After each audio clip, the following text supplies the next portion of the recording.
Sistik hissəsində problem olduğu zaman təqribən 2 həftə ilə 4 ay arasında bu hal baş verə bilər. Sağlam bir uşaqda anidən belə bir şey ortaya çıxırsa. Hər vaxtınız xeyir, YouTube kanalımızda xoş gördük hər birinizi.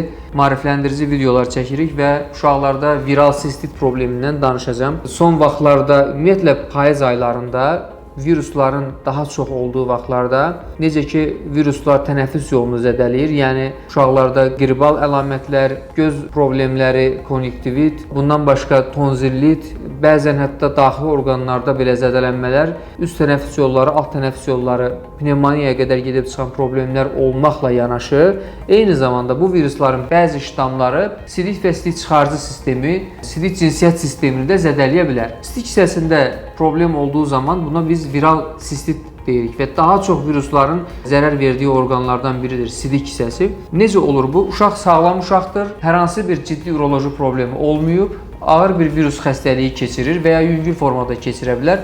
Xəstəlik keçirdikdən təqribən 2 həftə ilə 4 ay arasında bu hal baş verə bilər. 15 günlə 120 gün arasında bu hal baş verə bilər ki, virusun toksininə bağlı olaraq, yəni zəhərinə bağlı olaraq sidik hissəsi divarında bəzi dəyişikliklər baş verir və uşaq sıx-sıx, yəni tez-tez sidiyə getməyə başlayır və hətta soruşduğumuz zaman çox sidik olduğunu deyə bilər, amma getdiyi zaman isə çox az miqdarda bir neçə damcı və yaxud da gedir, ümumiyyətlə sidiyə getmək istədiyində isə sidiyinin olmadığını söylüyor və təkrardan geri gəlir. Və bu tip problemlər başqa səbəblərdən də ola bilər. Sidik hissəsinin əzələ problemləri olur, divarında əzələ problemi olur. Amma sağlam bir uşaqda anidən belə bir şey ortaya çıxırsa və xüsusilə işin altında virus xəstəliyi varsa, bu viral sistitdir daha çox. Bəzən qan görə bilərik, leykosit görə bilərik sidik analizində. Ultrasəs müayinəsində isə bəzən sidik hissəsində keçici bir divar qalınlaşması görə bilərik. Bu hallarda ilk 3 həftə içərisində veriləcək müalicə